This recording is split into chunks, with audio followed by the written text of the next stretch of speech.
John Waters is almost a local boy since he hails from just up the road in Baltimore, huh? Most of his movies have been filmed and set there, from his earliest works to Hairspray, Crybaby, Pecker, Cecil B. Demented, and his most recent movie, 2004's A Dirty Shame. Crybaby, for example, includes a major scene set in the Enchanted Forest amusement park in Ellicott City, a place that I actually visited a number of times as a child. This is the actual Enchanted Forest, which unfortunately no longer exists. And that's the movie version, and that's the scene set in the movie Crybaby. John Waters was born in 1946, and he started making his idiosyncratic films in the late 1960s. Films that had titles like Mondo Trasho, Multiple Maniacs, Pink Flamingos, Female Trouble, Desperate Living. These were low-budget, avant-garde movies that deliberately include bizarre, outre elements and feature Waters' stock company, led by his longtime cross-dressing friend, Divine. As a result of these movies, Waters gained a cult reputation, but in 1981 he took a step into the mainstream, or at least towards the mainstream, with Polyester, which featured Tab Hunter and Divine. Then he hit the big time later in the decade with Hairspray in 1988. Hairspray later became a Broadway musical, and then the musical was readapted into a musical film, although the later film was not directed by Waters. As wacky and satiric as Hairspray and Crybaby are, it's still a little bit difficult to reconcile these movies, which are aimed at mass audiences, they're colorful, they're fun, they're full of nostalgia, the music, and they're generally family-friendly.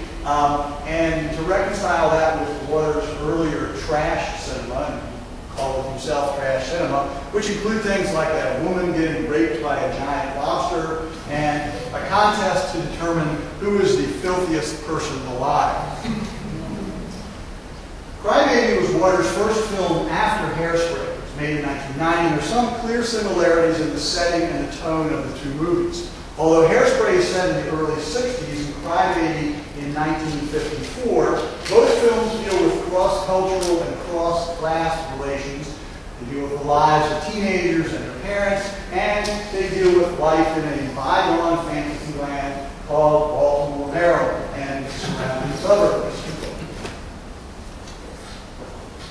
No matter how mainstream Waters became, his films always have this aspect of camp, parody, and outrageous characters and plots, as we'll see tonight, so that while Crybaby is a mild youth film, as the musical format indicates, it also employs, in a fond but sort of ironically humorous way, some of the wild youth stereotypes, specifically in the gang, the Drapes, and the character of Crybaby Walker. Crybaby also borrows directly from various earlier movies, notably The Chicken Run from Rebel Without Cause, the Jailhouse Song Fest from Jailhouse Rock, and the Romeo and Juliet motif, which can be seen in many films, including West Side Story and Grease. And in Crybaby, as I said, it's the Drape, the gang member, Crybaby Walker, and the square, white-bread Allison. Crybaby's campy cast includes lots of supporting characters in oddball roles.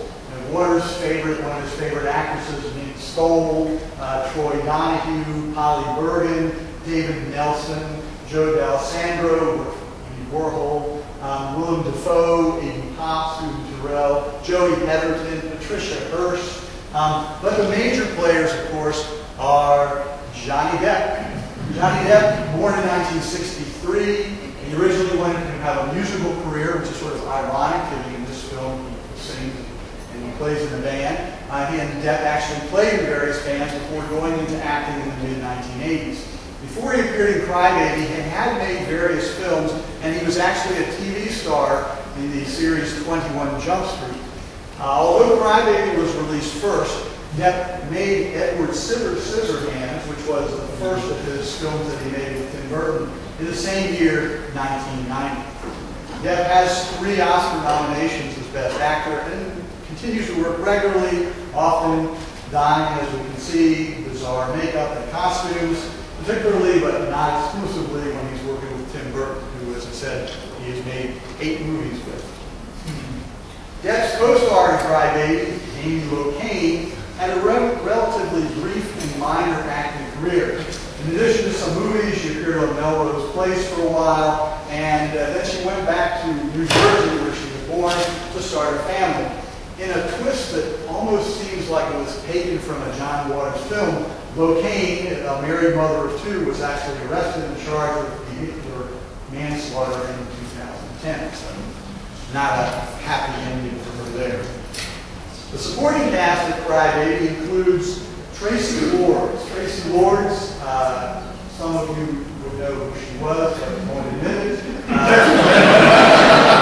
She is a former adult film star, a former underage adult film star, and one of the few adult film stars to make the leap to legitimate films. So some are doing it more recently, but at the time it was quite rare for somebody to go from adult films into mainstream movies.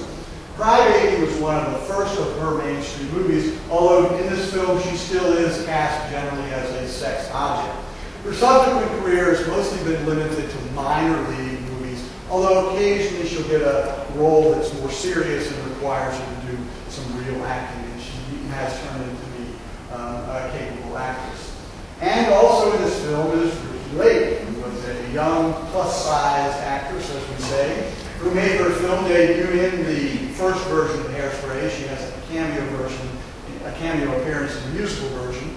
And she later went on to act in a number of other movies, had her own TV talk show, etc. And as with a number of other people, she has sort of joined the John Waters stock company and appears in his movies, Cecil B. Demented, Serial Mom, and his most recent Dirty Shame.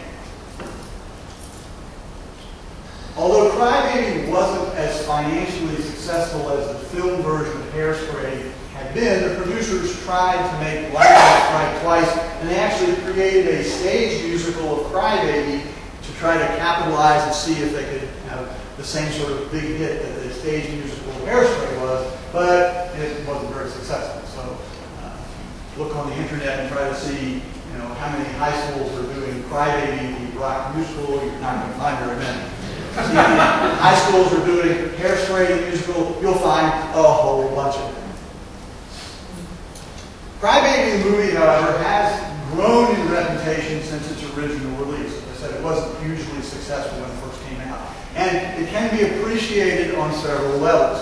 First, it's just a fun movie with outrageous characters, lots of laughs, tuneful songs, and a nice nostalgic vibe with this local hook for those of us from the Washington, Baltimore area, in that it was shot in Baltimore and the surrounding area. So, like I said, for me, in Enchanted Forest, that's kind of cool to see that, and some other things if you're familiar with the area. It's nice to look at. It's also a clever parody of the teen movies of the 50s and 60s, but even more especially a parody of the retro 50s and 60s films made later, like Grease. It adds some nice aesthetic touches to the family-friendly, too-good-to-be-true image of America in the period between the Korean War and the Vietnam War. So it's a fun movie to watch, and if you don't get any of the satire, that's fine. It's still an entertaining movie, but you will see that John Waters is incapable of making a completely bland and straight movie. He has turned this into a wacky parody of a parody. Well, that's about all for me for this year's Hirshhorn Museum and Sculpture Garden Summer Camp Film Festival. Thanks to everybody here at the Hirshhorn for putting on this annual event. It gives us all so much pleasure and gives me the chance to stand up here and talk. And of course, thanks to all of you who came out last week, the week before, and tonight especially. I hope you're back with us next summer. But for right now, enjoy tonight's movie. Thank you.